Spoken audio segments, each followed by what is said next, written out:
Hello Madhav Reddy గారు, welcome to social post. Thank you. Ma'am, markets నిన్నైతే markets అయితే పడిపోయినాయి, ఏదైతే ఫ్రైడే రోజు మార్కెట్స్ పడిపోయినాయి. సో ఓవరాల్ గా ఈ వారం మార్కెట్స్ అనేది ఎలా రియాక్ట్ అయింది మీ ప్రకారంగా? బులిష్ లో లేకపోతే బేరిష్ లో ఉందా? సో మార్కెట్స్ అయితే ఒక పాయింట్ దగ్గరకు వచ్చేసాయండి. మీరు గమనిస్తే ఎప్పుడైతే 23,800 23,900 రాగానే పాజిటివ్ బయింగ్ స్టార్ట్ అవుతుంది. అదైతే మనం మార్కెట్ లో గమనించాం. అంటే మార్కెట్ లో ఏ మాత్రం క్రాష్ కానీ లేకపోతే కొంచెం ఏ మాత్రం తగ్గినా ఇమ్మీడియట్ గా బయింగ్ ఆ స్పిరిట్ మాత్రం కనిపిస్తుందండి. ఆ పాజిటివిటీ అనేది కనిపిస్తుంది. సో రైట్ నౌ 23,900 23,800 ఈ 24,000 మంచి సపోర్ట్ గా మనకి మార్కెట్స్ అనేవి కనపడుతున్నాయి. అదే ఈ రోజు మనము చూసాము. సో ఏ మాత్రం మార్కెట్స్ వచ్చినా పాజిటివిటీ అనేది కనిపించింది. సో ఈ రోజు ఫాల్ కి అసలు కారణం ఏంటి? ఫస్ట్ మార్నింగ్ నుంచి కూడా కొంచెం వీక్ గానే స్టార్ట్ అయిందండి. దానికి కారణం Accenture has given IT company, పెద్ద ఐటీ కంపెనీ. వాళ్ళు ఏం చేశారంటే like they have given growth perspectives చాలా తక్కువ ఉన్నాయి, గైడెన్స్ బాగాలేదు, కస్టమర్స్ కూడా వాళ్ళ కాస్ట్ ని తగ్గించుకుంటూ ఉన్నారు. So the perspective about IT growth on that company week గా గైడెన్స్ ఇవ్వడము, వీక్ గ్రోత్ చూపించడంతో అసలు నాట్ ఓన్లీ యాక్సెంచర్ అండి, మన ఇండియాలో ఉన్న ఐటీ కంపెనీస్ అన్ని either you take Infosys, TCS, HCl tech, Wipro, A company తీసుకున్న ఈరోజు 3 to 5% అనేది డౌన్ ఫాల్ అయింది. ఇంకా కంప్లీట్ ఐటీ సెక్టారే 3 years డౌన్ సైడ్ కి వెళ్ళిపోయింది. అంత నెగిటివిటీ అనేది వచ్చే రాగానే మార్కెట్స్ అంతా కూడా, ఎందుకంటే IT has got very good weightage in the మనకి ఇండెక్స్ లో. సో ఎప్పుడైతే ఐటీ ప్యాక్ పడిపోగానే మార్కెట్స్ కూడా చాలా నెగిటివ్ గా వెళ్ళిపోయాయి. ఇంకొక బిగ్ అంటే డ్రాబ్యాక్ మనకి ఏం కనిపించిందంటే, ఒకవైపు యుఎస్ ఇరాన్ పీస్ టాక్స్ జరుగుతూ ఉన్నాయి, సంతకాలు జరుగుతూ ఉన్నాయి. ఈరోజు స్విట్జర్లాండ్ లో దీన్ని అంటే కంప్లీట్ వార్ ఎండ్ చేసి స్ట్రేట్ ఆఫ్ హార్మోజ్ ఓపెన్ చేయడానికి కూడా వాళ్ళు రెడీ అయిపోయారు. ఇంకా వార్ ఎండ్ అయిపోయింది అని చెప్పి అఫీషియల్ గా చేసేటప్పటికి అక్కడ నుంచి న్యూస్ వచ్చింది, again Israel has started bombing on Lebanon.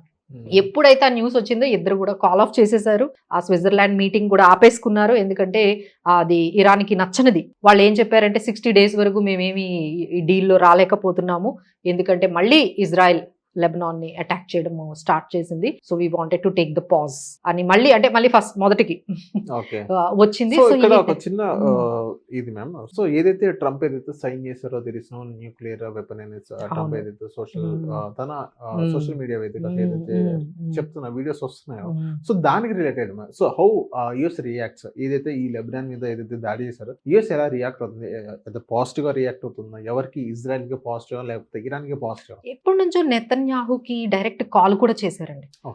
US president call చేసి, నువ్వు చేస్తున్నదంతా కూడా చాలా స్టూపిడిటీ, మీరు మళ్ళీ ఎందుకు స్టార్ట్ చేశారు? మనం ఒకవైపు పీస్ టాక్స్ అనేది మొదలు పెట్టాము, తర్వాత సీజ్ ఫైర్ అనేటప్పుడు అసలు యుద్ధాన్ని ఆపాలి కదండి. సీజ్ ఫైర్ అంటేనే మీనింగ్ అది.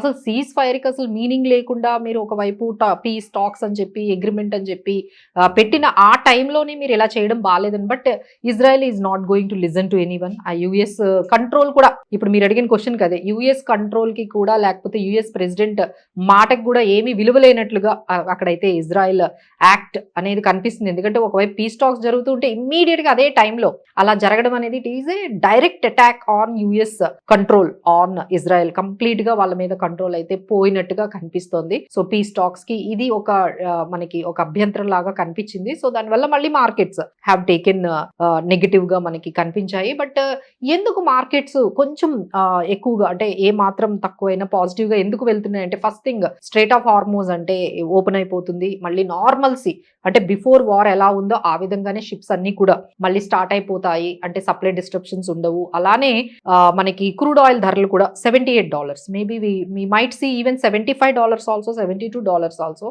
If hormones have started normally. కానీ స్టార్ట్ అయ్యాయి అంటే కంప్లీట్ గా మీకు $75-70 కూడా ఎప్పుడైతే క్రూడ్ ఆయిల్ వచ్చేస్తుందో that is going to be very good news.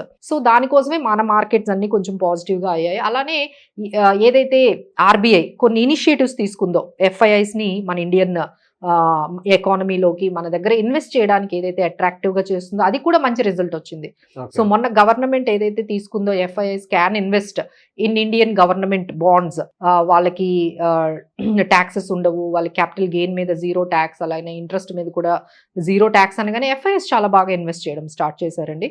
ఎందుకంటే దే ఆర్ ఆఫరింగ్ 7% దాదాపుగా, అండ్ దాని మీద ఎటువంటి ట్యాక్సెస్ లేవు. So FIIs have started flowing. ఇప్పుడు మళ్ళీ ఎన్ఆర్ఐస్ ని కూడా అట్రాక్ట్ చేస్తూ మీరు మా ఇండియన్ మీద FCNRB కూడా తీసుకొచ్చారు, దాని మీద కూడా మీకు ఇన్వెస్ట్ చేయండి, మీకు 7.1% వితౌట్ ట్యాక్సెస్ అండ్ డాలర్స్ లోనే మెయింటైన్ చేయండి అనగానే ద మనీ ఈస్ ఫ్లోయింగ్. అదైతే పాజిటివ్ గా స్టార్ట్ అయింది. మీరు అందుకనే గమనించవచ్చు రూపీ మనకి 94 అయిపోయింది. ఓకే. 97 నుంచి 95, 96 ఇప్పుడు 94. సో 92 అయిపోయిందంటే ఇంకా పాజిటివ్ అనేది మనకి మార్కెట్ లో కనిపిస్తుంది. సో ఈ విధమైన పాజిటివ్ న్యూస్ ఉన్నా బట్ బికాస్ ఆఫ్ దీస్ మళ్ళీ అగైన్ ఈ ఇజ్రాయెల్ అటాక్స్ మనకి కొంచెం అలానే ఒకవైపు ఈ ఎల్ నీనో కూడా కొంచెం అంటే ఫస్ట్ నార్మల్లే అనుకున్నారు L నీనో, but now it is turning into super L నీనో. ఈ సూపర్ ఎల్ నీనో వల్ల ఏంటంటే ఆల్మోస్ట్ 40% అండి, అంటే యావరేజ్ అంటే రెగ్యులర్ మాన్సూన్ కి 40% షార్టేజ్ లో నడుస్తుంది. సో అది రోజు రోజుకి ఇంటెన్సిఫై అయిపోతూ ఉంది. ఎందుకంటే మాన్సూన్ ఇది పోయిందనుకోండి మనకి ఎక్కడ చూసినా మళ్ళీ ఇన్ఫ్లేషన్ పెరుగుతుంది, అన్ని ఫుడ్ ప్రైసెస్ పెరుగుతాయి, మీకు రూరల్ యాక్టివిటీస్ తగ్గిపోతాయి, రూరల్ కన్సంప్షన్ తగ్గిపోతుంది. సో మన ఎకానమీ ఇంతవరకైనా మనకి ఎంతైనా economy is depending on the monsoon and agriculture. So ఎప్పుడైతే ఈ ఎల్ నీనో సూపర్ ఎల్ నీనోగా టర్న్ అయిందో అక్కడ కూడా అంటే ఇప్పుడు ఫైనల్ గా మనకి నెక్స్ట్ కార్పొరేట్ రిజల్ట్స్ లో ఈ వార్, ఈ ఆయిల్, తర్వాత ఈ సూపర్ ఎల్ నీనో, ఈ మాన్సూన్ బ్యాడ్ మాన్సూన్ కూడా కొంచెం ఎఫెక్ట్ చూపిస్తుంది. సో దానివల్ల కొంచెం ప్రెషర్గా మార్కెట్లో అయితే మనకి ప్రెషర్స్ అయితే కనిపిస్తున్నాయి. సో అందుకనే మనకి ఈ 24,000 23,800 ఈ రేంజ్లో ఉంటుంది. నెక్స్ట్ మేబీ ఇంకా కొంచెం పాజిటివ్గా అనిపిస్తే మనకి 24,500 వరకు కూడా వెళ్ళే ఛాన్సెస్ ఉన్నాయి. There are very good stocks అండి. ప్రతి మీరు ఫాల్లో కూడా ఓఎంసీస్, ఎందుకంటే ఎప్పుడైతే క్రూడ్ ఆయిల్ పడిపోయిందో మీకు ఏషియన్ అంటే లైక్ పెయింట్ కంపెనీస్ కానీ, సిమెంట్ కంపెనీస్ కానీ, లేకపోతే యూ హ్యావ్ ఎయిర్లైన్ కంపెనీస్ కానీ, లేకపోతే you have other companies like oil marketing companies, వీటన్నిటికీ పాజిటివ్ అండి. ఎప్పుడైతే క్రూడ్ ఆయిల్ పడిపోయిందో అలానే మనకి టెక్స్టైల్ సెక్టార్స్ ఆర్ గుడ్, అలాగే NBFCs and banking financials are good. So these are all sugar stocks. ఇప్పుడు మీరు ఎక్కడ గమనించినా ఎథనాయిల్ కనిపిస్తుంది, 100 ఎథనాయిల్ అంటే 100% ఎథనాయిల్తో మనకి పెట్రోల్ రిలీజ్ చేస్తూ ఉన్నారు. సో ఎథనాయిల్ని ప్రొడ్యూస్ చేసేది షుగర్ కంపెనీసే కాబట్టి ఈ షుగర్ కంపెనీస్లో కూడా చాలా పాజిటివిటీ కనిపిస్తుంది. అలానే ఫెర్టిలైజర్స్ ఇప్పుడు సీజన్ కాబట్టి ఫెర్టిలైజర్స్ కూడా మనం పాజిటివ్గా తీసుకోవచ్చు. Okay. So thank you ma'am మా సోషల్ పోస్ట్ వచ్చినందుకు. Thank you.